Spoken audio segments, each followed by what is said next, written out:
Jangan pernah takut tidak bisa menggambar seperti idolamu, karena kenyataannya idolamu tidak bisa menggambar seperti kamu.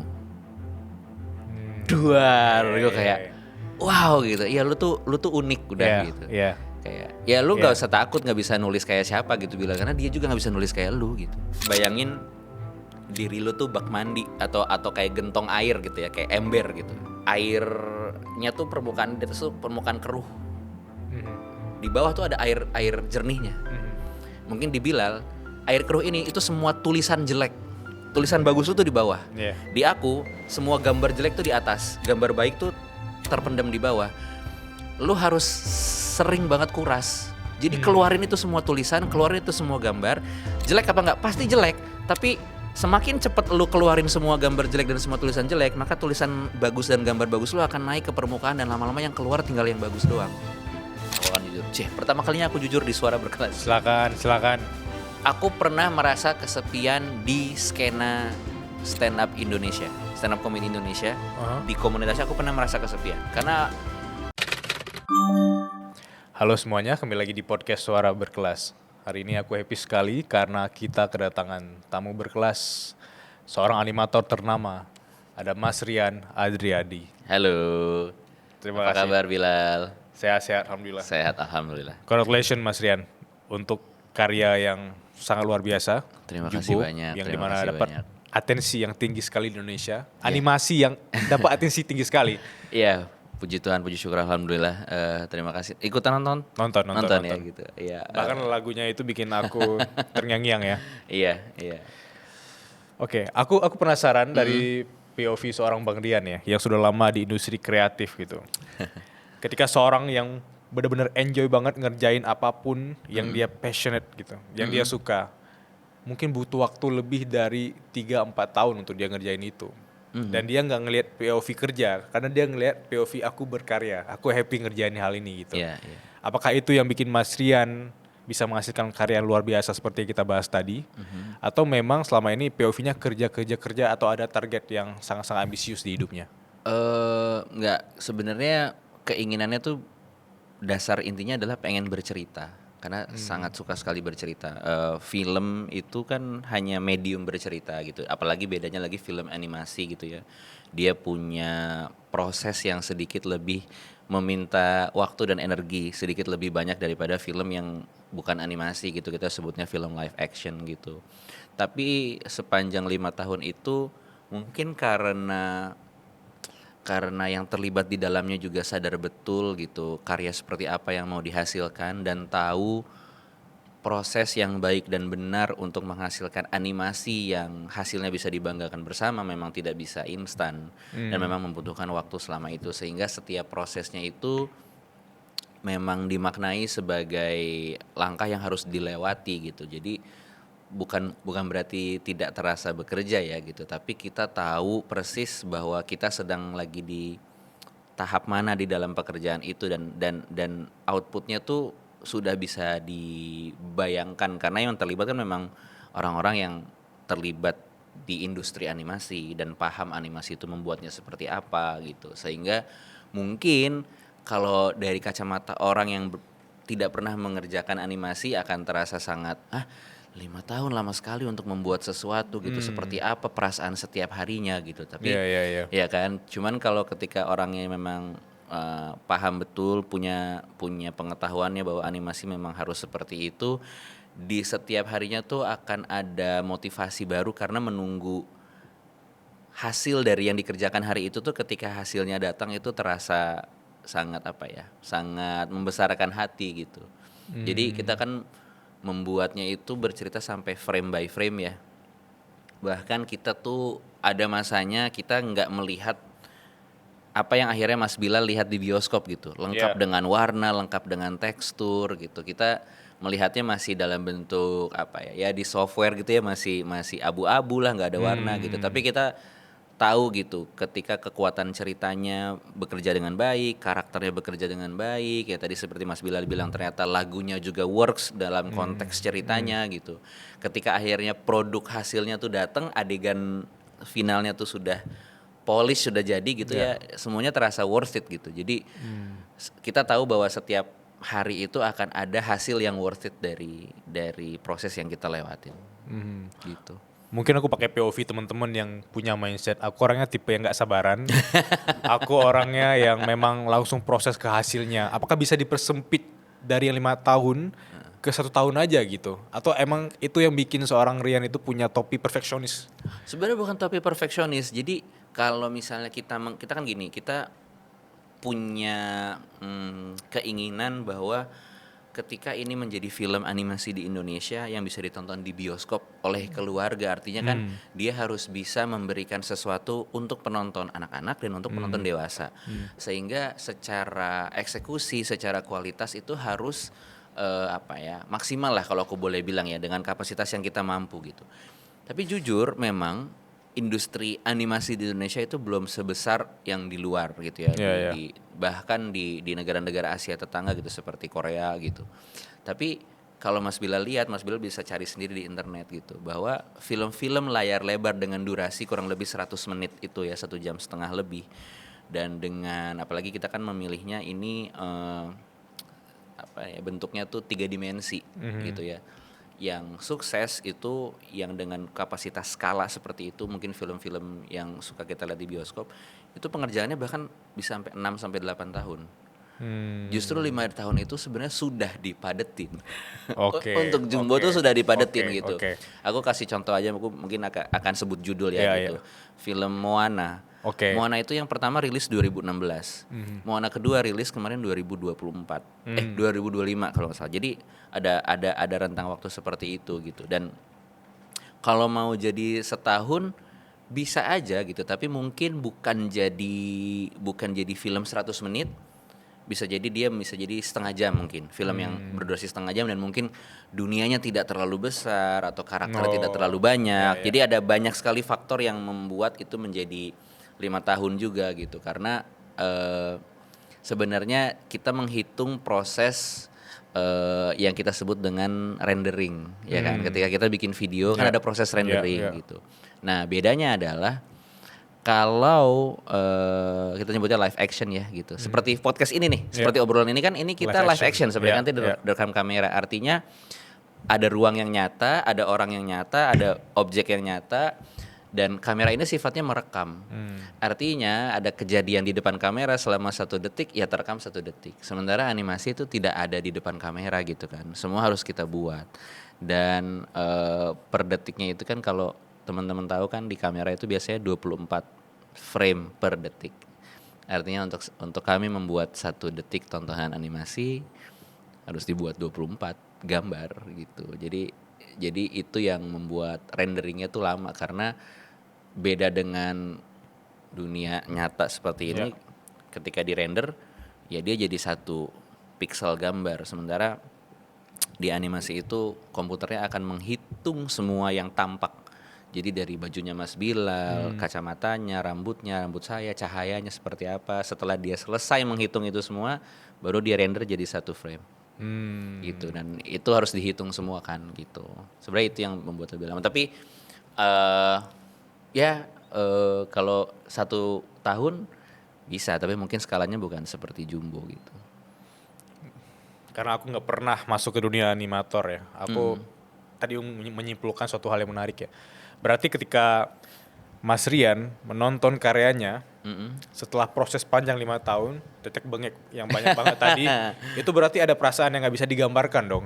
Ada. Kayak orang pingin melihat pemandangan indah di puncak gunung kan. Tapi bukan yang puncak gunungnya yang sebenarnya poinnya, tapi proses pendakiannya. Betul. Proses pendakiannya, mungkin ketemu hantu dan segala macam. Betul. Iya, jadi indah. Aku share cerita sedikit aja. Itu perasaan yang sangat tepat yang kamu gambarkan ya. Karena bahkan gini, ketika ada animator mengerjakan sebuah adegan gitu ya, kita bilangnya shot ya, 1 shot gitu kan. Dia sebenarnya mungkin kan per orang itu dibagi tugas, kamu ngerjain shot 1, kamu shot 2, kamu shot 3 gitu. Bisa jadi 1 orang hanya mengerjakan 4 detik mungkin ya, tapi dia mungkin menghabiskan 2 minggu atau 3 minggu untuk mengerjakan 4 detik itu sebaik mungkin. Ada waktu premier itu, ketika kita premier bersama semua yang terlibat kan, kita ada 420 orang yang mengerjakan gitu. Ada animator, dan kita bekerja dari banyak sekali kota-kota di luar Jakarta juga dengan studio-studio yang punya talenta animasi gitu. Ada kok animator yang dia dari bawa keluarganya dari Solo gitu, duduk sejajar di bioskop, di kursi bioskop gitu, dan ketika shotnya dia keluar hanya 5 detik, tapi dia bilang sama keluarganya, aku yang ngerjain shot itu. Gitu. Ya, ada perasaan bangga itu juga ada gitu, dan apalagi semua yang terlibat ya gitu, ketika kita, ya itu persis pendakiannya itu kan kita rasain sama-sama ya. Jadi ketika premier tayang di layar besar udah lengkap dengan suara, dengan gambar gitu. Bahkan animator paling maco pun aja ada yang nangis gitu. Melihat wah gitu akhirnya seperti ini. Bener, perasaan yang tidak bisa digambarkan itu selalu, dan itu setiap hari. Bahkan gak harus nunggu premier yang aku bilang tadi. Karena kan dioper ke setiap departemen ya. Yang animator yang mengerjakan animasinya itu tidak harus memikirkan tekstur dan pencahayaan. Orang pencahayaan tidak harus memikirkan gerak. Dia hanya menerima kiriman ini yang sudah selesai digerakkan, tolong tekstur dan lightingnya kerjakan gitu kan.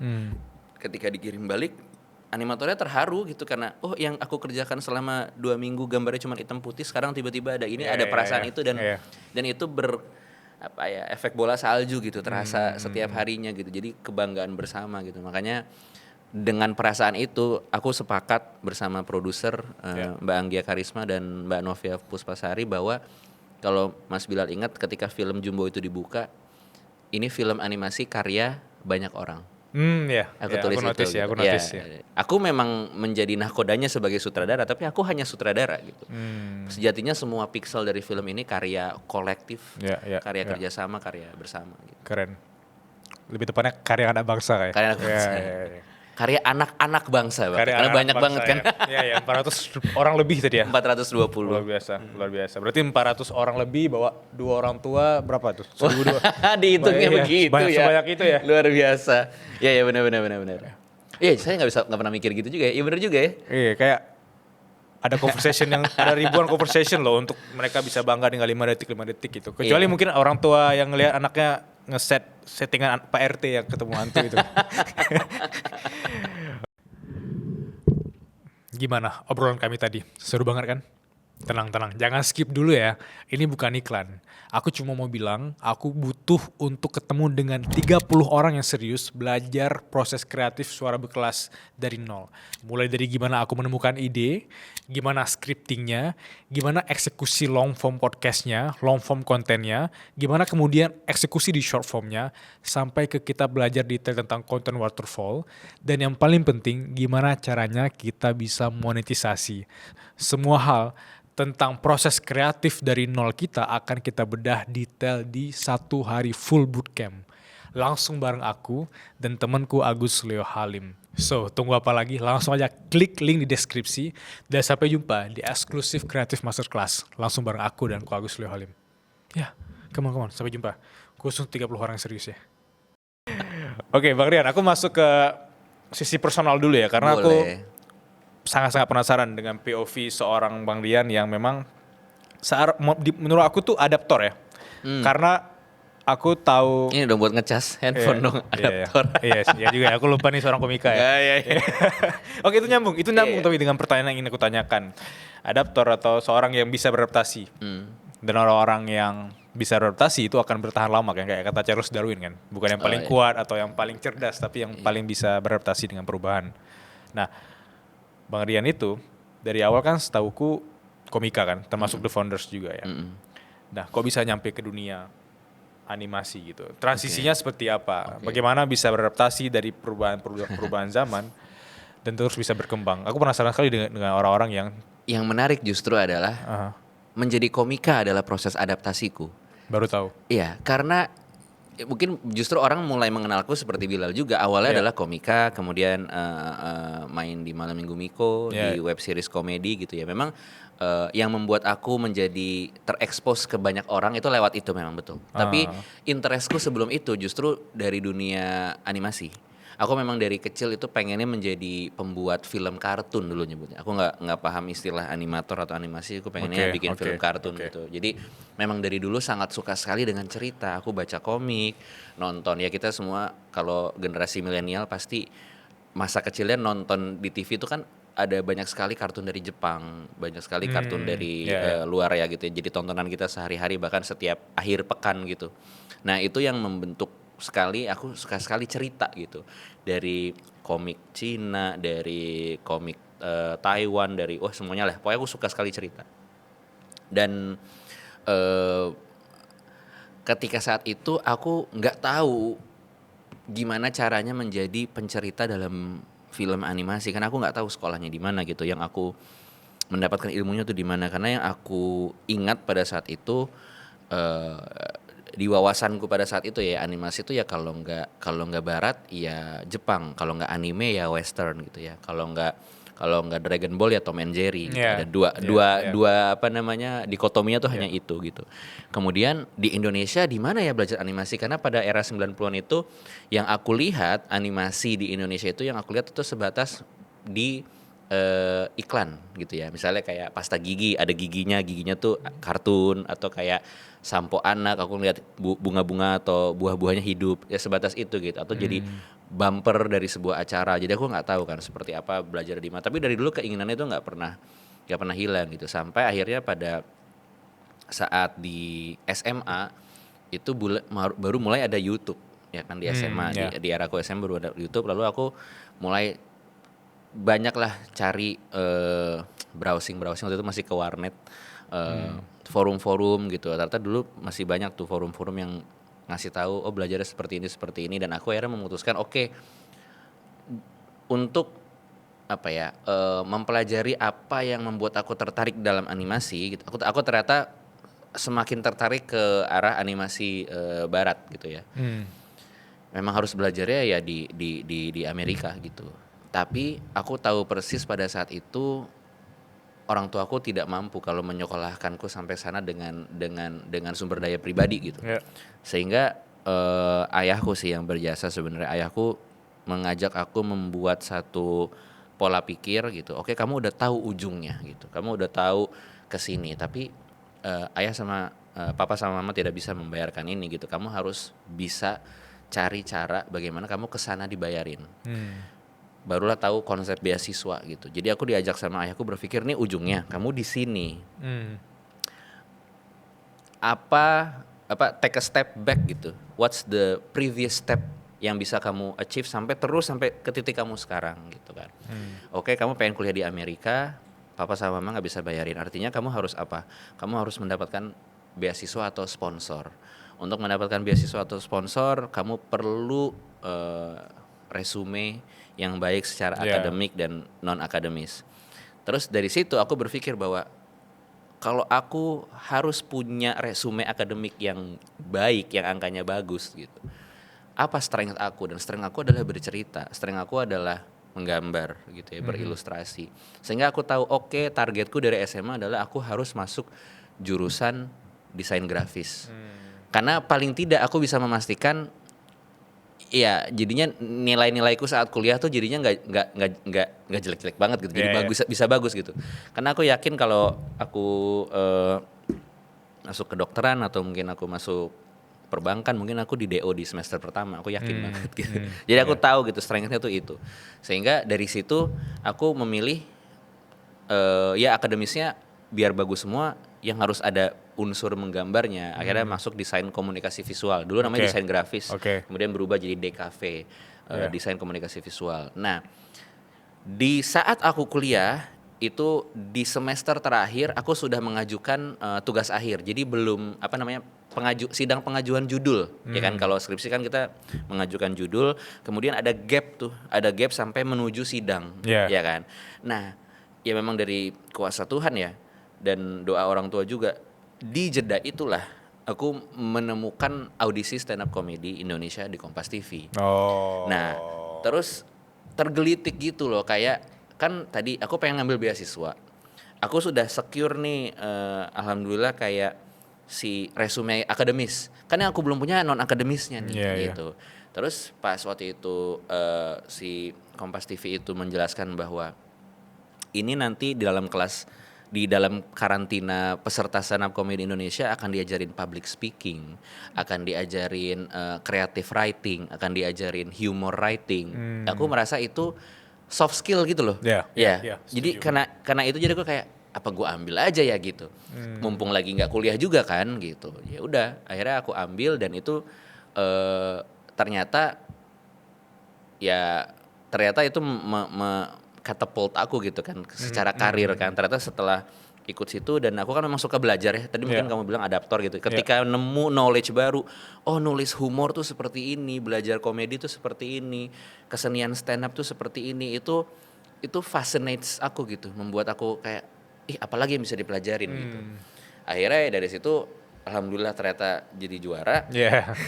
Terus terbukalah pintu-pintu yang lain kan yang non akademis justru kan, main malam minggu Miko dan akhirnya ya jadi mungkin orang jadi lihatnya di situ dan ketika aku udah merasa jangan sampai terlena deh nih gitu. Maksudnya ini enak banget nih berkarir di komedi. Mungkin kalau gue terusin mungkin gue bisa bikin channel YouTube atau apa gitu ya. Cuma kan aku punya objektif pertama yang waktu itu pengen kuliah animasi kan gitu. Dan ini kan sebenarnya lagi ngumpulin resume itu untuk bisa daftar itu kan. Akhirnya aku kayak rem dulu deh, ini si komedinya, fokus lagi ke tujuan pertamanya gitu, mencari beasiswa untuk belajar animasi. Nah kalau dari kacamata luar yang nggak lihat cara ngedakinya, ya kelihatannya kan kayak dari komedi kok lu belok ke animasi. Padahal sebenarnya root aku lagi mencari knowledge animasi, kebukalah pintu komedi. Jadi aku belok dulu ke komedi, belajar banyak hal, terus balik lagi gitu. Barulah selesai kuliah dari sana ke sini diajak gabung sama Visinema Studios. Wow. Itu aku senyum dari tadi karena aku ngelihat bahwa memang hidup itu tidak sehitam putih itu gitu. Aku ngelihat hidup yang hitam putih versi aku sebelum kuliah ya. Tapi setelah kuliah itu sangat-sangat berbeda dan cerita dari Bang Rian tadi itu bikin aku memikir bahwa emang itu sih orang-orang yang punya cerita connecting the doors itu seru banget kalau kita. Iya. Semakin tervalidasi karena produser, maaf ya, Teh Anggia Karisma, aku cerita. Teh Anggia Karisma itu produser Jumbo. Itu kuliahnya kedokteran gigi. Tapi jadi produser film. Maksudnya tidak sehitam putih itu betul gitu. Cuman kalau aku selalu, ini nasihat dari mamaku si almarhumah mama. Ketika datang sebuah opportunity gitu ya.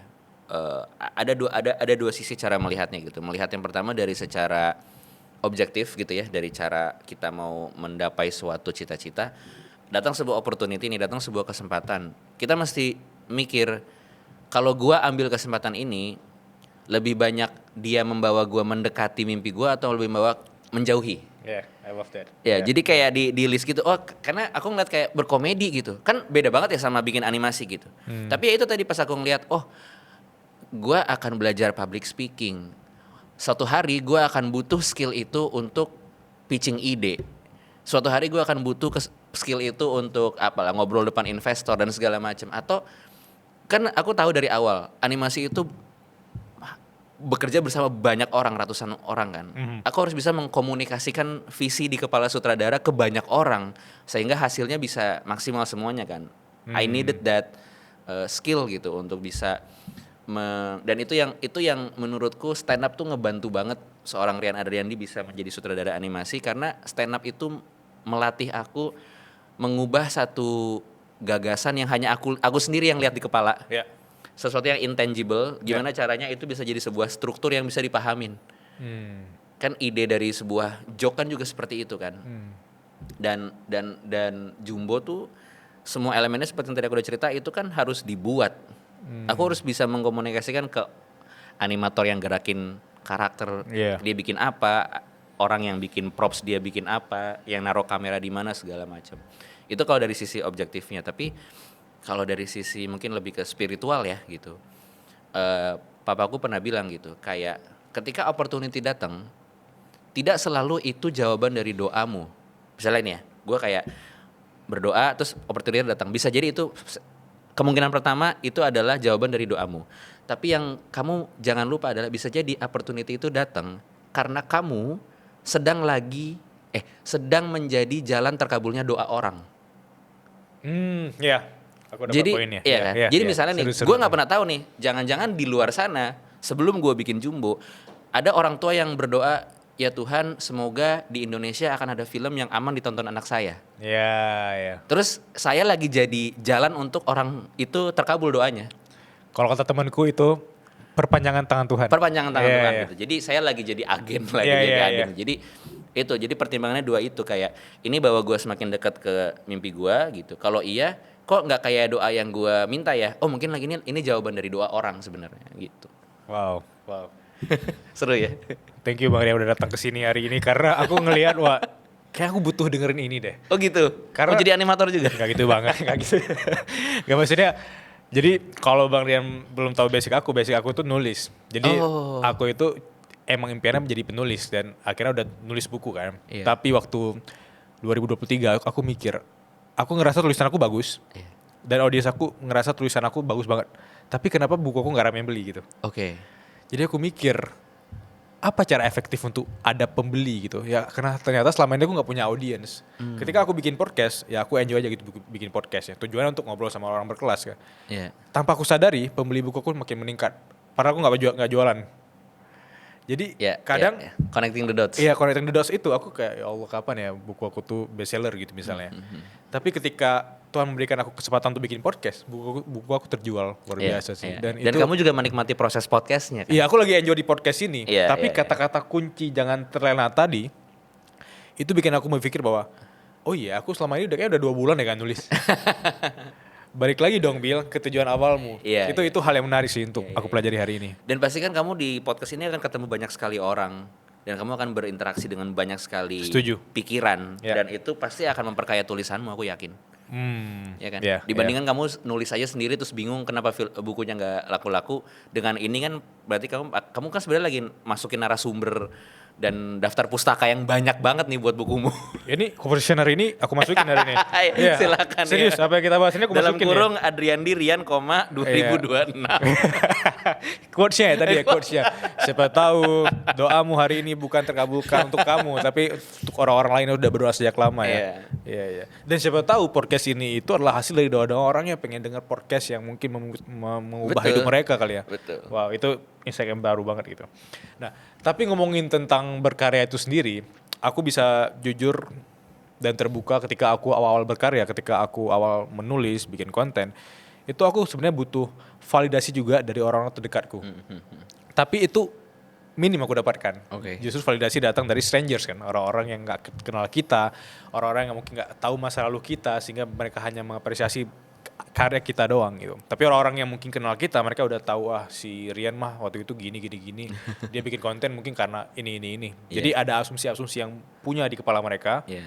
Sehingga mungkin kita minim apresiasi atau itu memang tidak relevan dengan hidup mereka. Iya. Kalau aku masuk ke dunia Bang Rian yang juga udah lama di dunia kreatif gitu, apakah pernah punya validasi atau berharap validasi dari orang terdekatnya atau seperti apa transisinya? Oke, kalau aku sangat bersyukur bahwa orang tuaku dari awal tidak ada resisten, tidak ada penolakan tentang mimpi dan cita-cita aku gitu ya. Itu aku sadari betul itu sebuah privilege. Aku sadari betul Ya, itu bahwa nggak semua orang bisa mendapatkan itu gitu ya. Tapi apa ya? Ya bahkan mereka sempat mengira bahwa ketika aku pertama kali nyebut pengen jadi kartunis itu umur 4. Umur 4 tahun? Umur 4 tahun. Wow. Jadi pada saat itu film The Lion King tuh baru rilis. Yang pertama ya rilis. Dan aku dikasih hadiah ulang tahun. Itu pertama kalinya aku nonton bioskop. Film itu pertama kali. Dan ya memberikan kesan mendalam pada aku dan aku jadi pengen jadi pembuat animasi gitu. Nah, dikirain sama orang tuaku itu mungkin omongan selewat aja gitu. Tapi ternyata sampai SMP sampai SMA tidak berubah gitu. Cita-citanya tidak berubah. Akhirnya ya mereka ya alhamdulillah full support gitu. Tapi aku baru belakangan menyadari ya, dan ini juga udah seumur ini baru menyadari gitu. Soal validasi ya. Tapi berkenan gak sih kalau di podcast ini ngomongnya agak sedikit spiritual? Gak apa-apa. Gak apa-apa, silakan. Karena menurutku apa yang terjadi sama Jumbo itu di luar matematika manusia. Gitu ya. Maksudnya bisa menjadi 10 juta penonton dengan medium animasi. Nggak pernah bisa dibayangkan oleh bahkan tim marketingnya, bahkan ketika aku menulis dan segala macam strategi promosi itu nggak menduga bisa 10 gitu, 10 juta penonton lebih. Tapi dari sisi spiritualitas ya, dari sisi keimanan gitu, dari aku akhirnya menyadari gini, manusia kan ada 7 miliar lebih ya. Allah cuma 1. Lebih susah mana nyari validasi 7 miliar apa cari validasi dari 1? Lebih gampang cari validasi dari 1 kan? Iya. Ya udah mintanya sama Allah aja, nggak usah minta sama orang. Wow. Itu yang gue baru sadarin kayak beberapa tahun terakhir. Kayak Lo nggak akan, kamu mau membuat film sesempurna apa, pasti akan ada yang review jelek, pasti akan ada yang nggak suka. Tapi kalau lo minta ridho cuman sama satu, yang 7 miliar nggak ada, maksudnya nggak menjadi pengganggu gitu. Wow. Bener nggak? Ya, wow. 7 miliar banding 1 loh, lebih susah lah 7 miliar lo mencari validasi dari mereka. Ya udah itu sih, kalau dari aku lebih ke situ akhirnya gitu. Izin aku masukin ke buku aku juga ya. Rian Andrian di 2026. Yeah. Tapi aku pernah di fase gini bang. Aku ketika awal berkarya itu sangat-sangat baperan sama komentar-komentar yang negatif sekali. Padahal aku nggak ngapain gitu. Let's say ada podcast dengan salah satu bintang tamu di Suara Berkelas, terus komennya Bilal, kamu jadi host kok kaku banget, kok tiba-tiba maksa lucu dan segala macam. Terus aku mikir, apa aku nextnya harus berubah sesuai sama mayoritas komen-komen tadi ya, sehingga aku ngerasa tidak punya integritas kalau aku akhirnya berubah demi menyenangi orang-orang lain gitu kan. Padahal inilah aku gitu, mungkin terkesan awkward atau kaku, tapi inilah aku gitu. Dan aku mau belajar lebih baik lagi untuk jadi versi yang aku senangi gitu, aku enjoy gitu. Nah, bagaimana Bang Rian bisa menyenangkan aku atau teman-teman di sini yang ngerasa bahwa oke, aku harus ngikutin kata-kata mayoritas. Kalau enggak, aku nggak diterima gitu. Aku tidak dapat validasi dari mereka. Gini, mungkin kadang orang suka salah paham merasa bahwa yang disebut validasi itu adalah validasi positif aja. Ya ketika gue bikin lagu nih, gue butuh validasi orang, enak nggak lagunya, bagus nggak, gue bikin lukisan, bagus nggak. Yang ditanyakan selalu positifnya gitu. Padahal kan proses memvalidasi itu kan, ya lu kayak lagi belanja online, lu lagi masukin nomor kartu kredit, terus dia memvalidasi kan, bener nggak nih cara bayarnya. Kalau ternyata kartu kredit ditolak, sebenarnya kan tervalidasi, tapi tervalidasi bahwa ini tidak bisa. Berarti kan sebenarnya ada validasi negatif juga gitu, ya kan. Tapi orang kadang merasa kalau dia belum dapat validasi positif, dia belum tervalidasi. Padahal bisa aja kayak musiknya enak nggak? Enggak, kurang easy listening. Itu sebuah validasi, itu sebuah. Nah, aku balik lagi ke tadi, manusia ada 7 miliar lebih. Berarti kalau kita terus mencari validasi dari apa yang kita perbuat, ada 7 miliar lebih kemungkinan jawaban yang lu terima, Bilal. Maksudnya misalnya gini ya, misalnya tadi lu bilang bahwa lu nge-host kaku banget gitu ya. Dari 10 audiens nih, 9 audiens tiba-tiba ngevalidasi bilang lu kaku. Tiba-tiba satu orang yang nomor 10 bilang, enggak kok Mas Bilal lucu. Lu bingung gak? Bingung sih, apalagi yang komen satu itu orang yang aku butuh validasinya, orang yang aku look up gitu. Nah, terus abis itu lo jadi kayak, aduh jadi gue, terus nanti kalau gue mengikuti satu orang yang bilang lucu ini, nanti audiens podcast gue 1 doang dong, 9 kabur. Jadi kayak bingung kan gitu, dan cuman itu tadi dengan kesadaran bahwa kalau aku dari sisi spiritual ya, bahwa kalau minta validasi sama satu aja, sama yang memberikan lu kesempatan berkarya itu gitu. Kalau untuk aku ya Allah gitu. Ya tinggal bilang gitu, kalau ya Allah, kalau lagu ini memang jelek, ya jangan dibukain jalannya gitu. Gantilah dengan sesuatu yang lebih baik, yang mungkin bisa lebih manfaat, lebih bikin seneng banyak orang. Tapi kalau memang lagu ini yang aku lagi bikin ini adalah rezeki darimu, tolong validasikan ini menjadi sesuatu yang baik gitu. Sehingga kalaupun ada yang suka, berarti memang lagu ini buat mereka. Kalau memang ada yang tidak suka, mereka akan menemukan lagu yang lebih baik dan bukan lagu saya, nggak apa-apa gitu. Ya kan? Mungkin orang yang 9 orang itu yang ngerasa lu nge-host kaku, ya mereka punya podcast lain yang mereka suka. Tapi ya satu orang itu pasti akan nonton lagi podcast ini gitu kan. Jadi maksud gue, nyari validasi tuh nggak akan kelar. Emang kita punya umur berapa lama sih untuk nyari 7 miliar kemungkinan suara gitu? Wow. Ya kan? Aku butuh itu sih. Aku butuh denger itu sih. Ini quotes keempat di buku aku ya, Rian Andriani lagi nih. Iya, banyak banget quotes hari ini ya. Mendingan judul buku Bilal kata Rian. Oh iya. Judulnya itu. Tapi abang tahu nggak ada buku judulnya The Almanac of Nafa Rafikan? Enggak. Ditulis oleh orang gitu. Jadi aku bisa aja bikin The Almanac of Rian Andriani gitu ya. Tapi ditulis oleh aku gitu. Iya. Kayak biografi tapi bukan biografi. Tapi kumpulan-kumpulan tweet yang kemudian jadi buku. Oh, menarik. Ya. Gak apa kan aku bikin gitu. Ya gak apa-apa, asal kasih royalti aja. Oke, 2%. 2%. Oke, Marian, aku masuk ke definisi pertemanan. Karena tadi kan kita udah ngomongin validasi, transisinya ke pertemanan gitu ya. Tadi aku penasaran bagaimana Bang Rian itu bisa mungkin mengumpulkan 400 orang tadi. Apakah itu juga pengaruh dari teman atau karya-karya selama ini itu nggak ada faktor temannya gitu. Emang orang-orang yang mata bisnis atau profesional. Eh Kayaknya ada dua elemen yang semuanya ada gitu. Maksudnya aku tuh bergabung dengan Visinema Studios yang merilis film Keluarga Cemara, film Nusa, kemudian akhirnya Jumbo ya gitu. Aku diajak untuk bergabung itu karena itu tadi ketika aku sedang alhamdulillah mendapatkan beasiswa akhirnya ya, terus ke Amerika belajar di sana, aku sangat wah seneng banget lah belajar banyak hal baru, akhirnya tahu gitu cara membuat animasi seperti apa. Dan semua aktivitas kuliahku tuh aku share memang di sosmed pada saat itu gitu.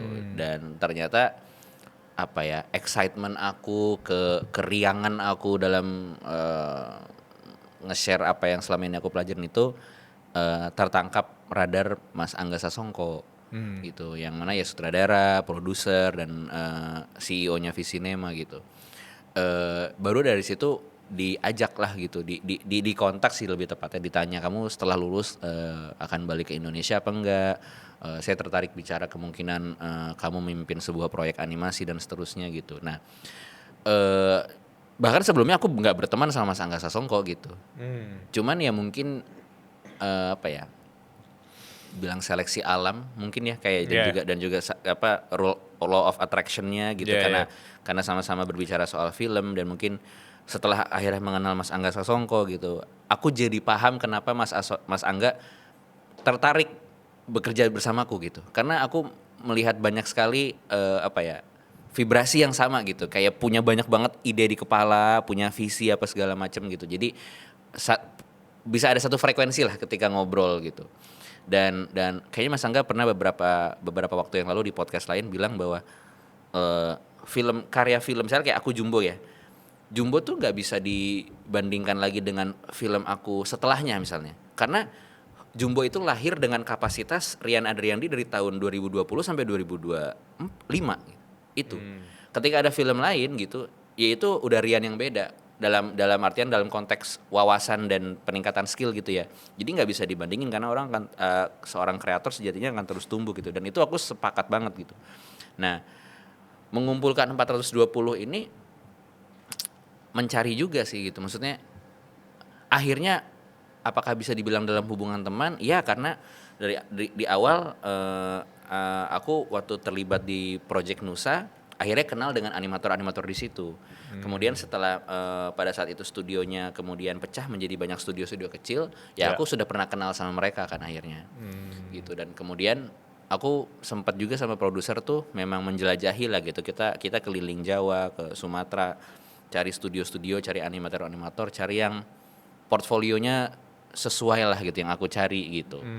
Dan yang menariknya adalah lagi-lagi kayaknya law of attraction gitu, karena 420 orang ini lebih kepada yang tadi aku bilang, industrinya di Indonesia memang belum sejejak itu ya untuk animasi. Sehingga memang selama ini ketika kita jujur agak kelebihan supply sebenarnya daripada demand-nya. Karena prodi animasi, sekolah animasi, SMK bahkan itu banyak sekali meluluskan talenta-talenta animasi gitu. Tapi demand-nya belum sebanyak itu untuk menjadikan industri animasi di Indonesia.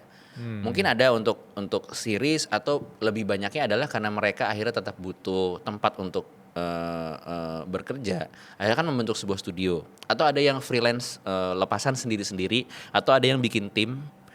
Dan kemudian untuk mereka tetap bisa hidup, akhirnya mereka menjadi outsourcing. Mereka menjadi tenaga yang membantu produksi di luar negeri. Jadi banyak sekali serial kartun di luar negeri gitu yang mungkin beberapa adegannya dikerjakan di Indonesia. Gitu. Karena untuk produksi dari luar mungkin secara cost juga bisa lebih murah di sini gitu kan. Cuman mereka pun pasti, dan ini terbukti ketika Jumbo gitu ya, bahwa mereka juga akhirnya kayak hanya terkukung kondisi aja gitu, bahwa mereka sebenarnya tahu proses animasi yang baik dan benar itu seperti apa. Lebih lama, mungkin budgetnya lebih banyak, tapi karena kondisi industrinya membutuhkan sesuatu yang lebih cepat, jadi kadang-kadang mereka nggak punya kapasitas untuk ngasih maksimalnya mereka untuk ngerjain gitu. Misalnya mereka bikin animasi ada orang main bola gitu ya. Sebenarnya gerakannya masih bisa dipolish lagi lebih detail, tapi waktunya nggak ada. Karena episodenya udah harus naik misalnya seperti itu. Iya. Nah, ketika aku datang bersama Visinema Studios, kita ngobrol sama para animator para studio ini, mereka mindsetnya udah sangat terbiasa dengan kerja seperti itu. Ketika aku menawarkan, kita mau bikin film layar lebar 5 tahun. Beneran mas gitu. Beneran dalam artian kayak, akhirnya ada yang beneran mau take their time dengan benar gitu, dengan pipeline yang benar gitu, dengan flow produksi yang benar gitu. Iya benar gitu, dan karena kan alhamdulillah aku punya ilmunya, jadi aku bisa bilang enggak, nanti dari step ini kita kalau biasanya mungkin di ngejar tayang itu dari step 1 lo lompat ke step 4 kan, enggak, kita lakuin step 2 dan 3 juga ya gitu. Oh iya mas, ada ruangnya, ada waktunya gitu. Insya Allah ada, aku bilang gitu. Nah akhirnya mereka ketika aku akan jujur aja ya, aku akan bilang ketika mereka pertama kali ngasih portfolio, kan pasti kita minta tuh, boleh lo ngeliat portfolio studiomu. Mereka kan pasti akan ngasih lihat, kami pernah terlibat di mengerjakan ini gitu. Sekilas kadang itu cukup baik, tapi belum sesuatu yang aku cari buat layar lebar jumbo. Jadi kan kadang-kadang pasti produser agak ragu kan, kayak ini segini doang gitu ya, dalam tanda kutip segini doang kemampuan mereka gitu. Tapi kemudian ketika aku analisa lagi, enggak, hasil-hasil yang mereka tunjukin ini adalah hasil-hasil dari pekerjaan yang tadi, yang buru-buru, yang lebih cepat gitu kan. Nah akhirnya itulah pentingnya melakukan yang namanya kita minta tes. Jadi kita kasih asetnya Jumbo, kita kasih sebuah skrip kecil, ini Don, gue bilang, ini karakter utamanya Jumbo gitu ya, karakteristiknya seperti ini, tolong lakukan sebuah tes gitu, tentunya dengan tanda tangan ya, dengan apa namanya, perjanjian gitu, ada nilai kompensasinya juga untuk melakukan sebuah tes gitu, 30 detik gitu. Buatlah Don ini satu marah, Don ini senang, Don ini segala macam ceria gitu. Tapi kan tidak pakai cara yang dia bikin biasanya kan, dengan cara yang biasanya ternyata hasilnya bagus. Jadi kok aku bisa bilang portfolio itu tidak selalu merefleksikan betul-betul apa yang mereka bisa lakukan gitu. Tergantung dari working environment-nya juga gitu. Jujur aku baru dengar itu. Aku baru dengar itu. Aku baru dengar POV itu. Iya. Tapi izin ya mas, ini catat aja. Ke buku ke poin ke-6 bagus banget. Suara berkelas. Satu kelas harganya 1 juta. Ini bagus banget sih, karena aku tadi kesemsem ya. Karena aku nggak pernah ngeliat POV orang itu. Kita langsung menilai orang dari aksinya, tanpa intensinya. Tanpa intensi, tanpa konteksnya, kita nggak tahu working environment-nya seperti apa, kondisi bekerjanya seperti apa gitu. Bisa jadi orang-orang ini sudah memendam bakat yang belum punya wadah yang lebih optimal atau kesempatan yang lebih membuka optimalnya mereka tuh seberapa gitu. Itu sih menurutku. Seru sih, karena ya banyak orang yang mungkin let's say kita hire suara berkelas itu. Aku bisa aja ngejudge mereka dari pengalaman terakhir mereka. Bisa jadi itu bukan podcast sebenarnya, itu bukan kerjaan podcast. Tapi kalau kita libatkan di sini, atau tadi sesuai sama ada kontraknya untuk kita kasih kompensasi juga, itu siapa tahu dia lebih dari yang kita ekspektasikan. Sangat bisa. Dan aku tadi sangat suka kata-kata yang aku catat, yaitu tertangkap radar. Tertangkap radar itu kata-kata yang menurut aku di dunia kreatif itu sangat-sangat seksi ya, karena kenapa aku bisa konsisten sampai sekarang? Karena kita penasaran ya, sejauh mana potensi dan relasi kita tuh bisa growing ya. Bisa jadi 2 atau 3 tahun ke depan aku tuh bisa bekerja sama Bang Rian gitu. Karena tertangkap radar tadi, karena kita udah konsisten.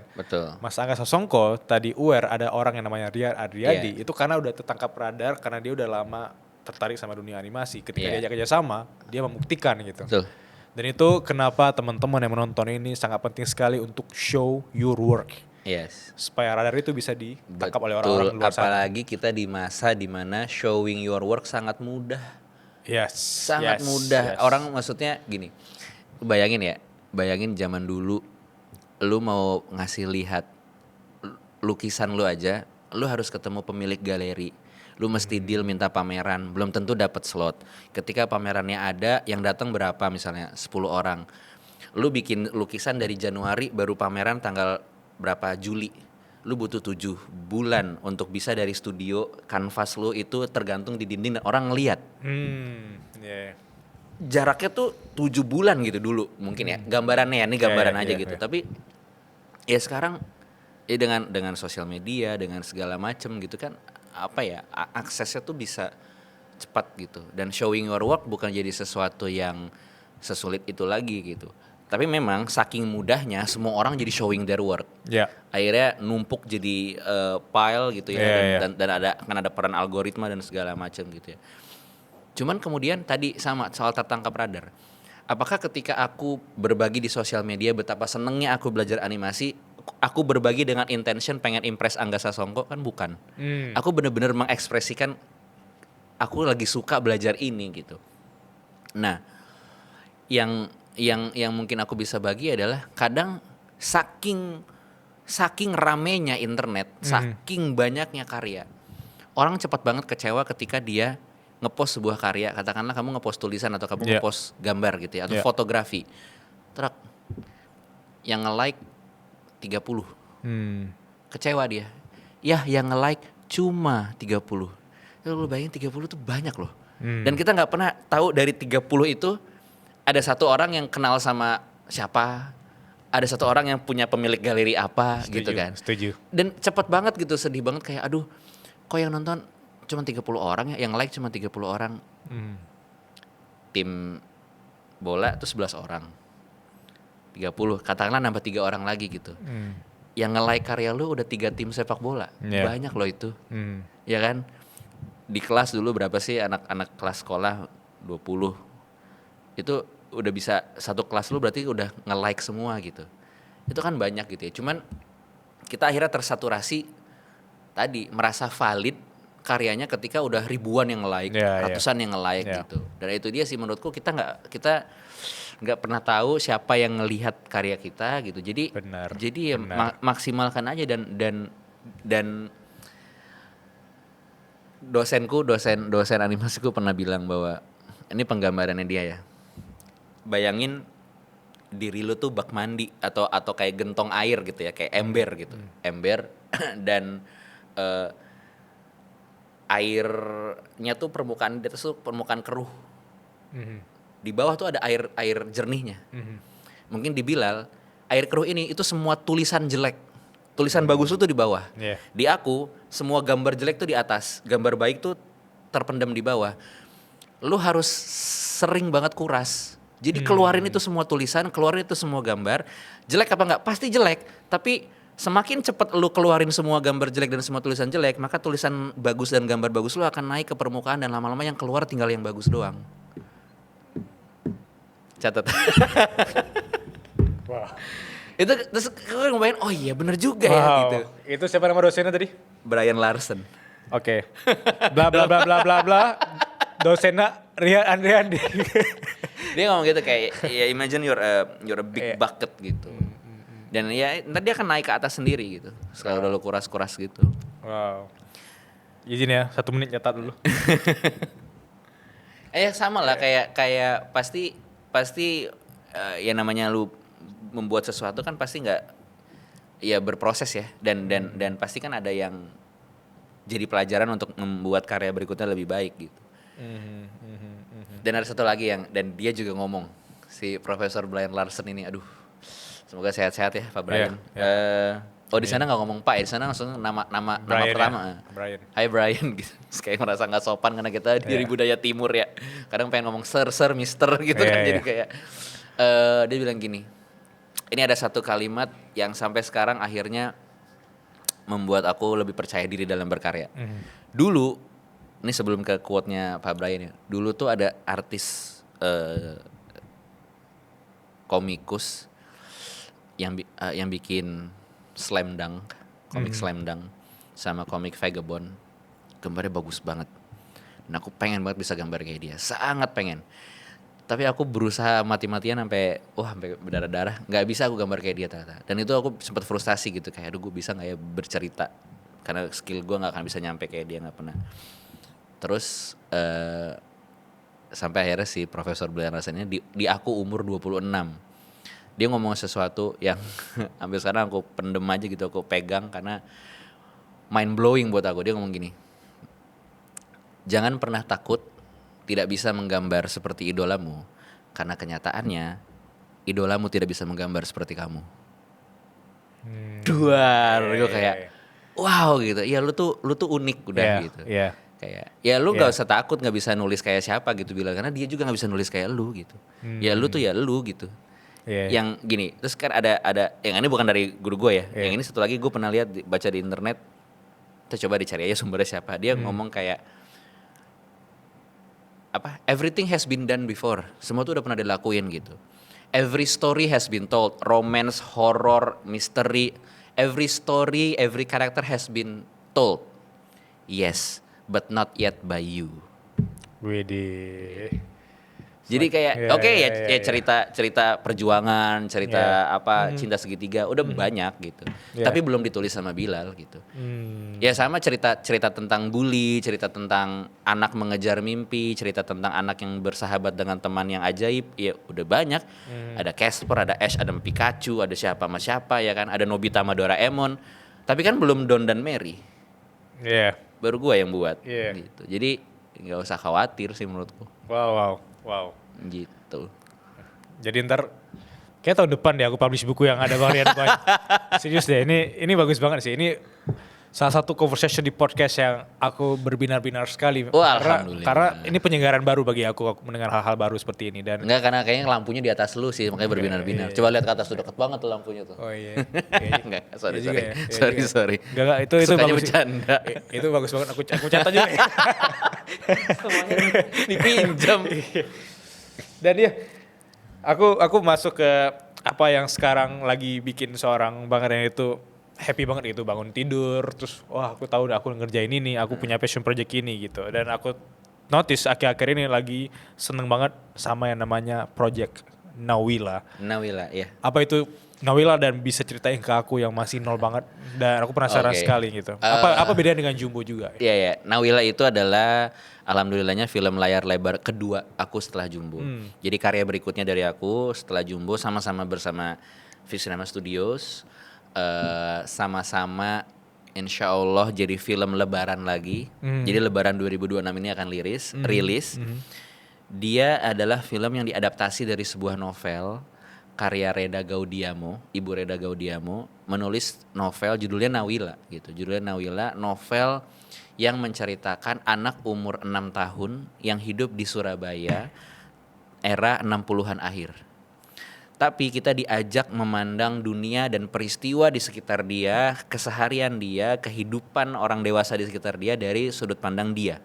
Nawila, anak umur 6 tahun ini gitu. Dan ketika aku sebelum membuat filmnya ini, mengadaptasinya dan mendapatkan restu dari Bu Redanya ini memang sudah tahu sama bukunya, dan aku sangat suka gitu karena bahkan gak kebayang bahwa ini akan jadi film yang aku buat gitu dan dipercayakan ke aku.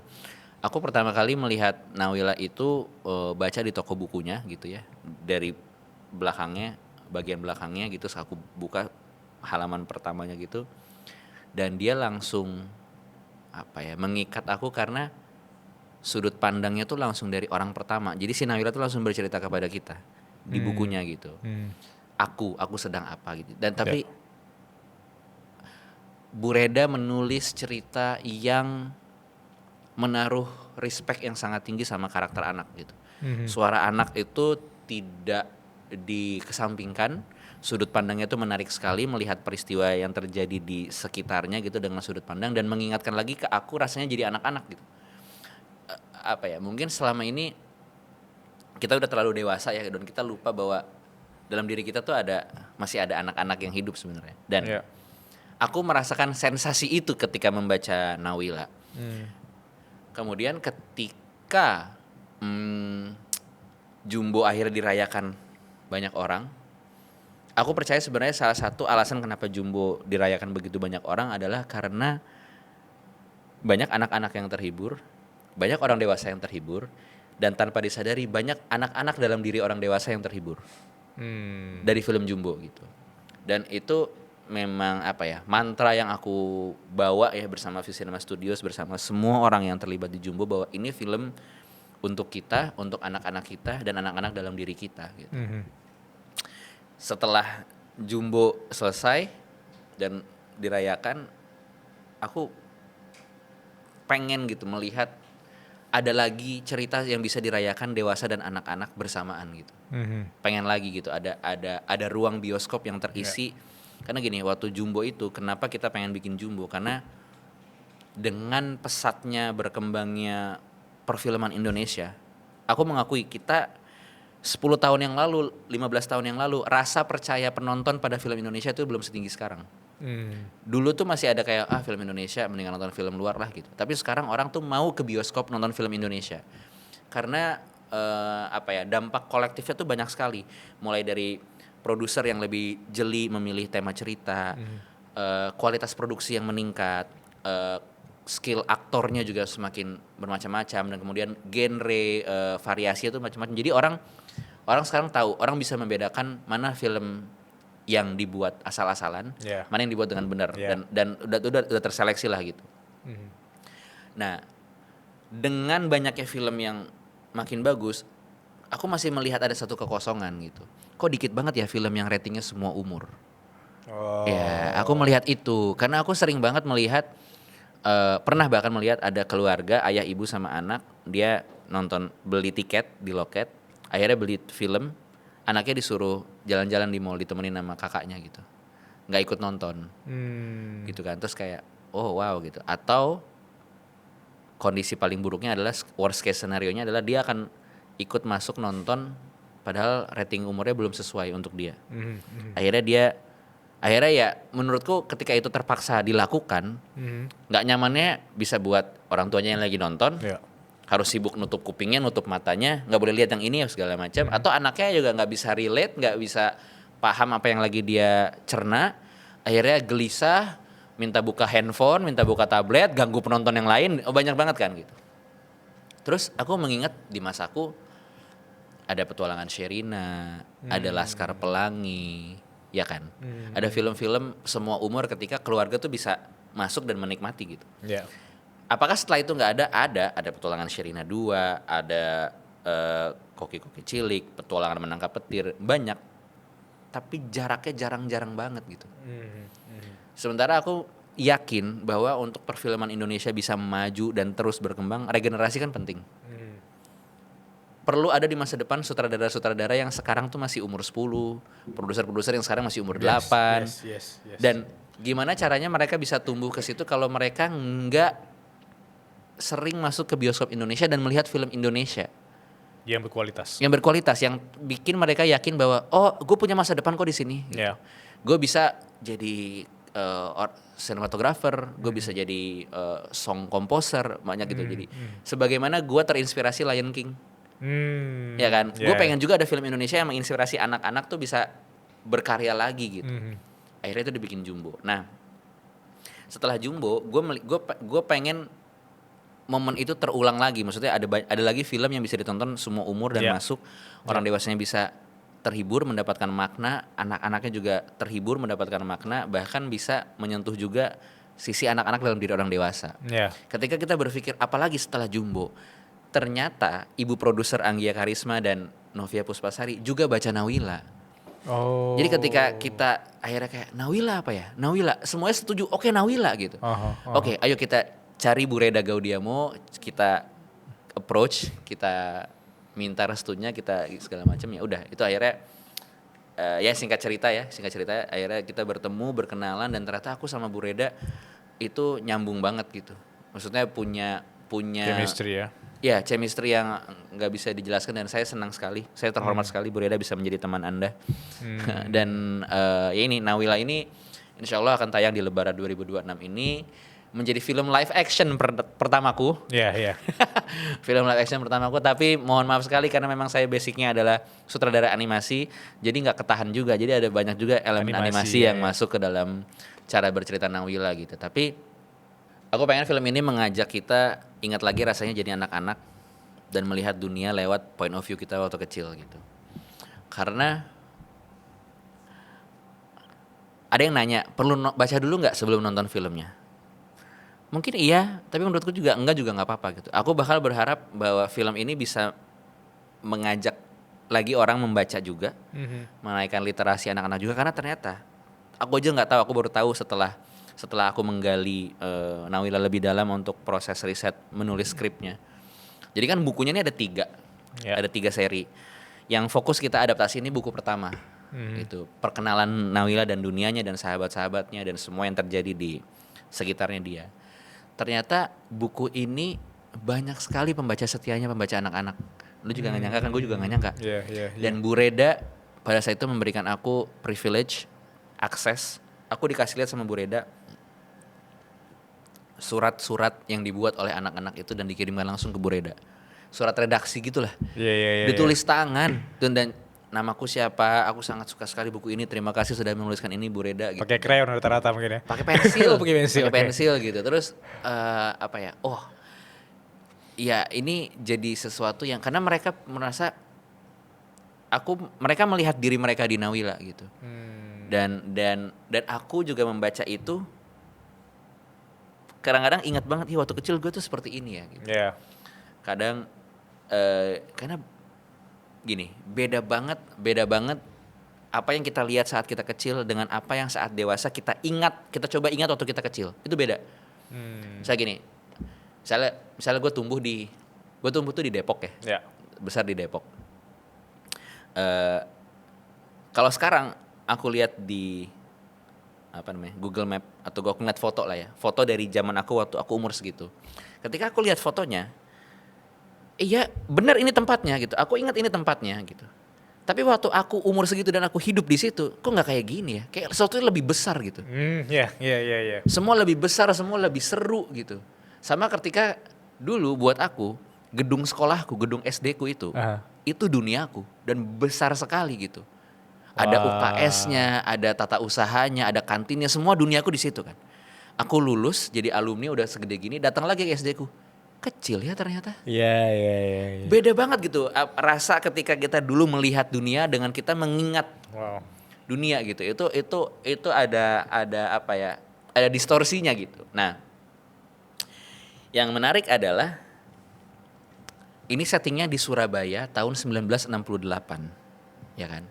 Terus secara kreatif aku ngobrol sama Bu Reda, Bu, aku nggak pengen bikin film sejarah Bu, gitu. Karena aku ngerasa baca buku Nawila juga bukan cerita sejarah kan. Kamu tidak menceritakan Indonesia tahun 68 ada apa enggak, tapi kamu lagi menceritakan ada anak umur 6 tahun tinggal di Surabaya tahun 68. Jadi aku berpikir sayang banget ya kalau kita alihwahnakan ini dari buku ke film di mana itu audio dan visual.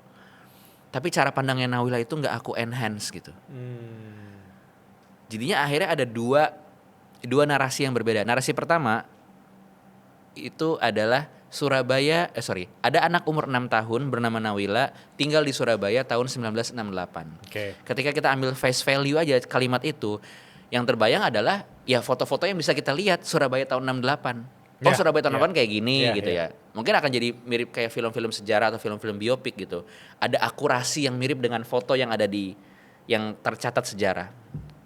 Tapi ada narasi kedua. Narasi kedua adalah Surabaya tahun 1968 dari mata Nawila, umur 6 tahun yang tinggal di sana saat itu. Jadi gua dengan film ini nggak lagi mengambil potret gedung SD gua lagi mengambil potret gedung SD gua yang waktu itu gua lihat. Paham. Nah, jadi film ini tuh merepresentasikan ulang Surabaya tahun 68 lewat kacamata Nawila dan teman-temannya gitu. Bahkan peristiwa-peristiwa orang dewasa di sekitarnya juga lewat sudut pandang dia gitu. Nah, itu yang ya aku sangat tertarik banget dan mungkin udah lihat trailernya. Teman-teman kalau lihat trailernya ya itu filmnya warna-warni dan sangat sudut pandang anak-anak banget gitu. Ya, dan diperankan langsung oleh anak yang beneran 6 tahun ya. Umur 6 tahun. Luisa Adrena namanya menjadi Nawila. Wow. Tapi tadi aku mau pause dulu di mana aku sangat suka ketika Bang Ria menggambarkan tentang satu perspektif aku yaitu ketika aku nonton Jumbo waktu itu. Aku menilai bahwa ada anak kecil yang misalnya yang lucu, itu anak kecil ketawa banget di belakang aku ya, ketawa banget tuh. Nah, sekarang kita orang dewasa nggak tahu banget. Kita tuh nganggap itu serius gitu. Kita nganggap bahwa wah, gua waktu kecil seperti itu ya. Iya, iya. Jadi ketika kita masuk ke bioskop akan ada perspektif yang sangat berbeda dengan umur-umur yang berbeda kan. Dan itu yang membuat aku sangat suka sama animasi atau karya yang emang dibuat untuk semua umur. Iya, ya betul. Jadi ketika kita masuk, bisa jadi ketawa tuh nggak bareng, bisa jadi ketawa tuh di menit-menit yang berbeda. Betul. Karena dua kita melihat dunia berbeda. Aku yakin anak yang kemarin nonton Jumbo umurnya masih 5 tahun lagi dia nonton Jumbo lagi, dia akan nangkep hal yang berbeda. Yes, itu poinnya aku. Ya. Ya, kayak kita baca buku. Mungkin Bang Rian baca buku Nawila mungkin di versi Bang Rian yang 5 tahun lalu dengan sekarang itu berbeda. Iya. Mungkin karena sudah berkarya untuk Nawila sendiri, Iya. itu POV-nya lebih berbeda lagi gitu. Iya. Aku ketika udah selesai syuting Nawila pertama, dan Nawila ini kan insya Allah harapannya film Nawila ini menjadi pembuka dari cerita-cerita Nawila yang lain gitu ya. Jadi kami sangat tidak menutup kemungkinan adanya sequel gitu. Dan ketika kita baca ulang lagi, kemudian lihat lagi hasil filmnya, aku baca lagi novel keduanya, rasanya beda lagi. Yes. Dan kayak, oh ini yang Bu Reda maksud sebenarnya gitu. Iya. Lebih ke sana. Sesimpel aku nonton podcast. Jadi misalnya aku udah ngomong nih sama Bang Rian ini. Kalau aku tertarik untuk nonton podcast itu lagi, filmnya pasti beda. Aku pakai feel audience, dan ketika aku pakai feel host itu beda sekali gitu. Iya benar. Tarik balik ketika masa kecil ya, jujur ya. Ketika Abang cerita tentang perspektif kita tuh berbeda ketika kita masih kecil sama kita ngelihat versi sekarang ke masa kecil kita. Iya. Ketika aku kecil dulu, aku ngelihat kota aku di Aceh itu luas banget, itu sih paling luas. Iya. Jadi dunia aku di sekolahku, dunia aku tuh di bagian halaman rumahku itu luas banget. Ketika aku balik ke kota asal aku di Biren itu kok kecil banget deh. Iya. Kok antara rumah ke sekolah dekat banget deh. Iya betul. Apakah itu karena kita sudah menghadapi fase yang sangat lama, kita merantau, kita melihat dunia lebih luas, kita datang ke kota orang, akhirnya itu menjadi suatu pengalaman yang bikin kita melihat dunia sangat berbeda ya. Pastinya. Itu alamiah dan tidak bisa terelakkan ya gitu. Maksudnya itulah bertumbuh, itulah waktu gitu. Tapi kita dulu punya filter yang belum burem dengan segala sesuatu eksternal yang lain waktu anak kecil. Tadi validasi. Anak kecil nyari validasi enggak? Kamu dulu waktu di kota kampungmu dari rumah misalnya mau main ke halaman depan gitu. Kamu punya kepercayaan aja kayak enggak, saya pengen main ke rumah depan gitu. Iya benar. Sekarang udah dewasa lu melakukan sesuatu, aduh ntar kata teman gue apa ya? Iya. Aduh ntar nih kalau kelihatan di sosmed gue gimana ya gitu. Beda gitu. Dulu ketika kita kecil kita lebih punya rasa ingin tahu yang semuanya tuh itu tadi validasinya untuk diri sendiri gitu. Dan kita melihat peristiwa-peristiwa itu dengan begitu banyak pertanyaan karena kita belum tumbuh, kita belum punya konteks, kita belum punya wawasan lain gitu, sehingga kadang-kadang yang terjadi itu face value yang kita rasakan emosinya langsung gitu ya. Kayak kita melihat kenapa ini seperti ini padahal kita nggak tahu. Kayak tadi lah misalnya kita nggak punya konteks bahwa ternyata di balik karya seseorang bisa jadi ada working environment yang tidak sesuai. Ya kan? Tapi kalau anak-anak tuh kejujurannya tingkat tinggi, dia tidak, bahkan ya dia anak-anak tuh saking jujurnya aku merasa dia audiens terberat. Gimana tuh? Aku kalau ngomong ke anak-anak gimana? Bagus nggak? Jelek? Langsung. Nggak ada filter yang aduh ntar kasihan nih si kreatornya gitu. Aku kemas bahasanya bisa lebih diplomatis enggak gitu. Suka nggak lucu. Wah gitu. Tapi benar gitu. Maksudnya mereka tidak ada intensi menyakiti juga, atau untuk berbohong demi kita senang gitu. Jadi itu juga bukan memaksa ya, tapi membuat aku belajar kayak memang berkarya tuh paling penting jujurnya gitu. Memang bukan karena aku tadi pengen impress satu orang doang gitu ya, tapi benar-benar ngingetin lagi rasa waktu Nawila melihat ini, aku pernah nggak ya kayak gini. Kalau misalnya aku nggak pernah merasakan itu gitu, aku akan tanya ke Bu Reda, Bu, yang ibu mau sampaikan lewat bab ini tuh apa gitu. Terus aku pernah merasakan ini juga, iya sama, baru aku percaya ini jujur berarti gitu. Aku punya landasan kejujuran untuk membuat sebuah adegan gitu dan membuat sebuah dialog seperti itu. Di zaman kreators ekonomi kayak sekarang, semua orang berlomba-lomba untuk hasilin cuan dari dunia digital. Tapi faktanya nggak semua orang tahu bahwa kita bisa menghasilkan uang dari satu website builder doang. Kita bisa jualan kelas, bikin digital produk, book konsultasi, sampai bikin e-book, bikin tulisan-tulisan atau karya-karya kita dijual langsung dan orang semua bisa ke sana untuk langsung check out di sana.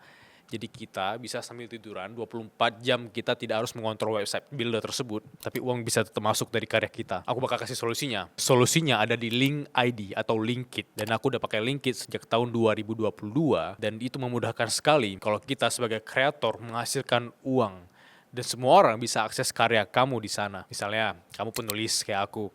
Kamu bisa bikin e-book, even orang-orang bisa konsultasi sama kamu dengan bikin appointment di sana. Dan mereka bisa menentukan jadwalnya, menyesuaikan dengan jadwal kita sebagai penulis. Bahkan yang menariknya, meskipun kamu belum punya produk digitalmu sendiri, kamu bisa affiliatein produk orang di Linkit. Dan itu luar biasa banget. Banyak kreator-kreator di luar sana nggak punya produk sendiri, tapi bisa hasilin 2 digit, 3 digit per bulan di Linkit. So, bagi teman-teman yang belum bikin Linkitnya, tunggu apa lagi? Langsung bikin sekarang. 3 pertanyaan, Bang Rian, dari teman-teman Suara Berkelas. Berapa hadiahnya? 1 kulkas. Kuis ya, bukan Iya, kuis ya, kuis ya. bukan kuis ya, sorry. Oke. Pertanyaan pertama dari Geno Octopus _ Wah, gurita dong. Iya, berat nih. Ini soalnya second account ya. Bang Rian, apakah anxiety itu penyebabnya dari luka inner child yang belum mereka sembuhkan? Waduh, berat juga ya. Iya. Aku percaya itu salah satu faktornya, iya gitu. Karena inner child itu apa ya? Dia itu dia yang merasa gini, tanpa kita sadari inner child kita itu yang merasa bersalah atas banyak hal yang sekarang terjadi ketika kita dewasa gitu. Karena kita yang si dewasa ini sering banget tanpa sadar gitu ya, ngebahas itu masa kecilnya gitu, kayak misalnya gini. Misalnya kayak, aduh, gue jadi udah orang dewasa nggak on time nih. Soalnya waktu kecil nggak pernah dimarahin kalau nggak on time misalnya. Atau aduh gue sekarang dewasa ternyata jadi kayak gini ya. Soalnya dulu waktu kecil gue nggak diginiin. Soalnya waktu kecil gue diginiin. Selalu waktu kita kecil kita diginiin. Padahal kita waktu kecil itu nggak punya otoritatif sebesar itu dengan apa yang membentuk kita. Kita kan dibentuk oleh orang tua, lingkungan, guru gitu ya. Nggak sepenuhnya semuanya salah mereka. Oke. Salah mereka adalah salah diri kita waktu kecil gitu ya. Tapi ketika kita dewasa, kita tanpa sadar menyalahkan kita waktu kecil. Coba dulu gue les piano. Oh iya. Coba gue dulu gini. Coba dulu Rian kecil gini-gini. Tanpa sadar si Rian kecil nih merasa, kok gue terus yang disalahin ya? Iya. Nah, itu yang bikin sebenarnya yang anxious itu adalah si Rian kecilnya. Dia jadi merasa bersalah gitu, kayak apa iya ya gara-gara gua nih si Rian umur 30 nih jadi nggak bisa olahraga. Apa iya gara-gara gua dia jadi sering apa gitu. Jadi semua kesalahan itu apa bener salah gua, kata Rian kecil. Iya. Karena kan dia bingung gitu lah. Enggak, waktu kecil kan gue juga dibentuk sama banyak faktor eksternal gitu. Kenapa lu banyak melakukan mengekspresikan penyesalan seolah karena gua nggak melakukan itu gitu. Nah, aku percaya itu, dan ketika yang dewasanya itu ya Bilal dewasa dan Rian dewasa berani ngomong gini, dianya nggak ada ya, maksudnya secara wujud nggak ada gitu, tapi berani ngomong ke diri sendiri, ke Rian kecil, ke Bilal kecil bahwa enggak, gue sekarang udah punya pengetahuan yang lebih dari lu, gue sekarang dalam kondisi yang berbeda dari lu, dan ini jadi tanggung jawab gue sendiri ketika gue melakukan kesalahan itu bukan karena lu, bukan karena waktu lu kecil lu gagal membentuk gue sekarang gitu. Percaya deh, lu kalau udah bisa tenangin dia gitu ya, tenangin gue, enggak, ini bukan salah lu gitu, ini bukan salah lu Bilal kecil, ini bukan salah lu Rian kecil gitu. Nah, saya habis itu lu kayak lebih tenang. Bukan dimaafin ya, kayak lu justru minta maaf ke dia gitu, kayak mungkin gue selama ini salah menyampaikan poin dan seolah salah ini semuanya gara-gara lu gitu, padahal kan faktornya banyak gitu ya. Kita dulu kan bertumbuh bersama juga gitu. Ketidakbahagiaan kita hari ini karena kita terus menyesali masa lalu dan mencemaskan masa depannya. Iya. Aku punya saran. Tonton film Good Will Hunting. Good Will Hunting. Udah pernah nonton belum? Gak asing sih. Tom Good Hanks. Will- bukan, Robin Williams Oh. dan Matt Damon. Dia ada cerita di MIT, di Universitas MIT, itu ternyata janitornya, tukang bersih-bersihnya itu mathematical genius. Jadi kemudian dia punya IQ yang sangat tinggi. Oh, aku ingat trailernya yang Dia coret di papan dicoret-coret di ya, papan ya, kan. Di situ ada satu ya aku spoiler aja, filmnya Iya, udah iya. dari tahun 90-an akhir Iya. kok. Ternyata dia tidak berkembang, dia akhirnya ya bergaul sama teman-teman yang nggak mementingkan sekolah, maksudnya jadi anak jalanan aja gitu, anak-anak yang lebih ya beda jauh banget lah sama apa yang mungkin orang anggap harusnya lu bisa berkembang lebih ini kan gitu, dan sering berantem apa segala macam. Dia dipasangin sama Robin Williams, yaitu seorang psikiater gitu. Iya. Terus di klimaks adegannya itu adalah ternyata dia itu dulu bapaknya abusif, mukulin dia dan segala macam gitu. Terus dia ada satu adegan, search aja lah di YouTube, search aja gini, Good Will Hunting, Yeah. It's Not Your Fault. Lu tonton adegannya deh. Itu memberikan pencerahan banget ke gua gitu. Dan di situ adegannya si Robin Williams cuma ngulang-ngulang It's not your fault, it's not your fault, it's not your fault, sampai dari dia marah si anak itu, lu jangan ngomong kayak gitu ke gua, lu jangan ngomong, didorong apa segala macam, sampai akhirnya dia pecah nangis. Terus dia peluk si psikiaternya itu, dia baru habis itu lega. Terus langsung hilang semua amarahnya dia apa segala macam gitu, karena ternyata si Will Hunting, namanya Will Hunting, Oh. Will Hunting yang kecil itu masih merasa bahwa ini semua gara-gara gua dulu nggak berani ngelawan bapak gua gitu, nggak berani menolak apa abuse yang dilakukan gitu. Tapi search aja deh, Good Will Hunting, It's Not Your Fault. Jadi cara menyembuhkan inner child itu kasih tahu dia It's not your fault. Wah gila, itu powerful banget sini. Yeah, it's not your fault. It's not your fault. Bagi yang nggak bisa bahasa Inggris, Itu artinya bukan salah kamu ya. Kan kata Kunto Aji, semua ini bukan salahmu. Oh, Kunto Aji main juga di film itu. Oh iya iya, namanya Good Will Aji. Oke, oke. Oke, cepet banget jawabannya ya. Iya. Kayak gitu ya. Pengalaman. Kita ke pertanyaan kedua. Pertanyaan kedua dari Amanda. Dia nanya, Brownies. Medan ya, iya. tahu ya. Kok tahu dia dari Medan? Enggak Amanda Brownies. Oh ya, maksudnya Amanda Boris di Medan kan? Iya.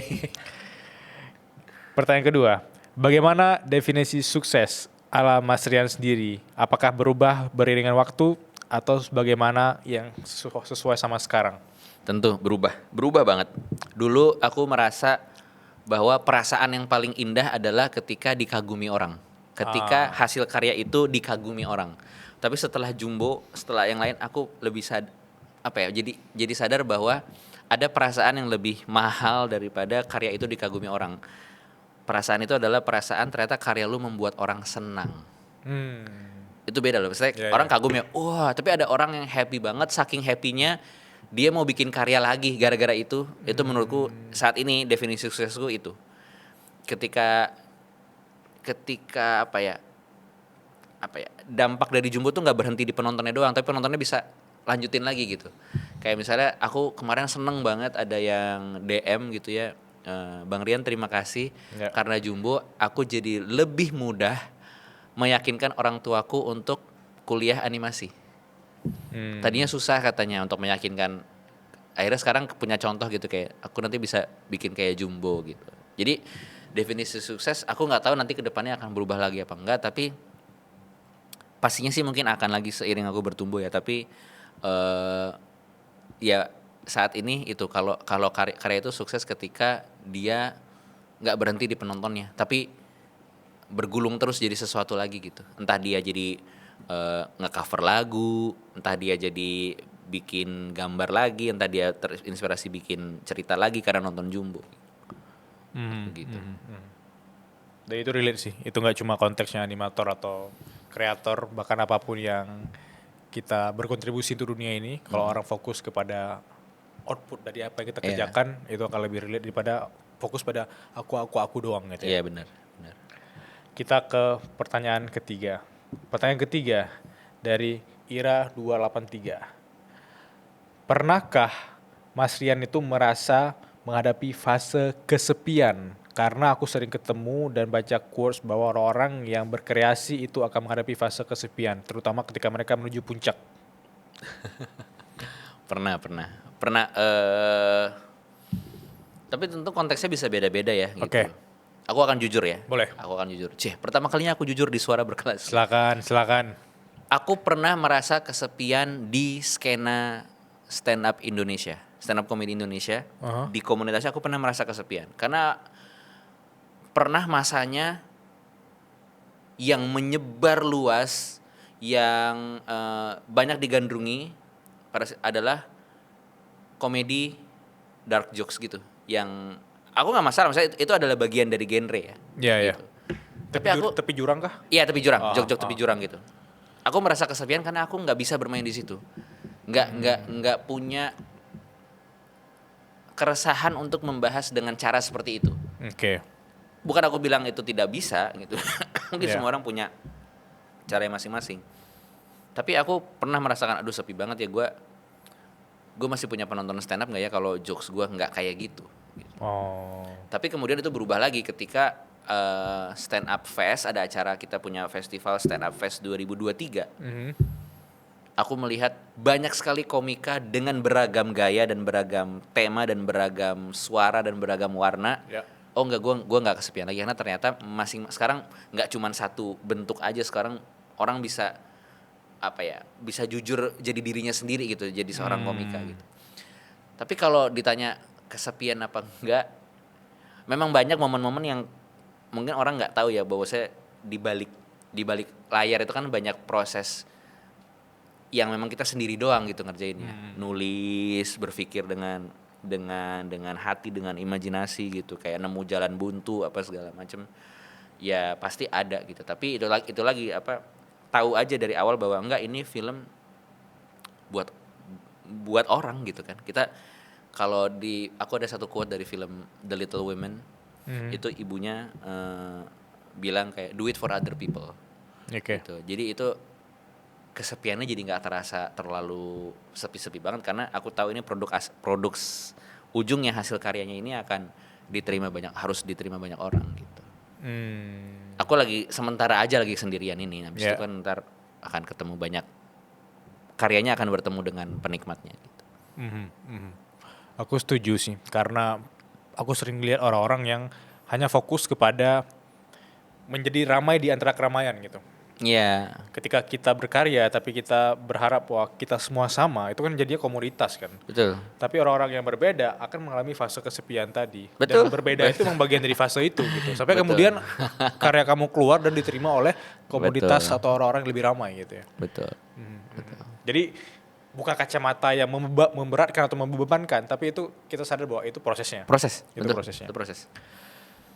Dari aku yang terakhir, Waduh. agak serius ya. Ini 10 juta nih harganya. Ya, 10 juta nih. The worst advice yang pernah Bang Rian terima. The worst advice. Yes. Advice terburuk yang pernah aku terima. Yes. Jangan sering-sering ngucapin I love you, nanti maknanya pudar. Bohong. Gak akan pernah pudar. Dan bahkan lu akan nyesel ketika orangnya udah gak ada dan lu gak pernah mengungkapkan betapa cintanya lu sama dia. Almarhumah mama ya. Aku udah sering banget bilang aku sayang sama mama. Tuh sering banget dan selalu gitu. Sampai orang yang gak ada, aku masih ngerasa kurang. Aku masih ngerasa kurang bilang betapa cintanya, betapa sayangnya gue sama ibu gue gitu. Jadi dulu ada yang bilang kayak, ya don't say I love you too often, it will diminish the meaning gitu. Aku nggak percaya itu. Aku ngerasa the more you truthfully mention it, the more you reconvince, kayak memperkuat bahwa ya itu waktu lu tuh terbatas di sini gitu ya. Kenapa nggak kasih tahu aja kalau lu emang sayang sama orang gitu. Worst advice gue adalah don't say I love you too much. Kotoran sapi. I love it. Aku suka banget itu. Dan ketika aku pernah nge-text ibu aku, tiba-tiba, "Ma, bila sayang mama." Yeah. Kenapa? Emang ada masalah apa? Demam atau apa? Tiba-tiba kan. Nah berarti lu jarang ngomong Iya, kali. jarang. Sekalinya ngomong dia kira butuh sesuatu kan. Setahun sekali pas lebaran biasanya kayak I love you ma. Sayang Ma, dan itu bikin aku harusnya nge-text dia setiap hari sih, but anyway. Ada second worst effort mau? Boleh silakan. Kamu ini saran productivity sih yang menurutku sangat-sangat aduh. Kamu memiliki 24 jam yang sama dengan Bill Gates. Kamu memiliki 24 jam yang sama dengan Beyonce. Ya beda lah. Gue nggak punya ajudan, gue nggak punya apa segala macam. Ya 24 jam bener, cuman kan beda gitu, maksudnya nggak bisa lu ngomong kayak gitu tuh, aduh sangat insensitif menurut gue ya. Dari kacamata delegasi udah beda kan? Iya gitu, maksudnya kan ibaratnya kayak dia kan pengen bilang kayak kenapa lu nggak sesukses Bill Gates, nggak sesukses Beyonce, padahal lu punya 24 jam yang sama. Mohon maaf gitu, starting pointnya aja udah beda gitu. Itu juga menurutku. Sama satu lagi ada yang ketiga. Boleh. Tapi nggak worse berarti ya, cuman nggak setuju aja. Lepaskan undang-undang Anda sekarang. Sahabatku, Panji Pragiwaksono, saya sayang pada Anda. Anda adalah teman saya. Kita sama-sama di The Founders ya. Tapi dia punya satu quote. Dia bilang, buat aja dulu, kalau dalam konteks karya ya, buat aja dulu, kemudian usahakan yang lebih baik di karya berikutnya. Itu saran dia. Menurut gue kurang setuju karena itu pemikiran orang yang yakin betul dia hidup selamanya. Kalau gue nggak tahu gue keluar dari studio ini kalau gue meninggal.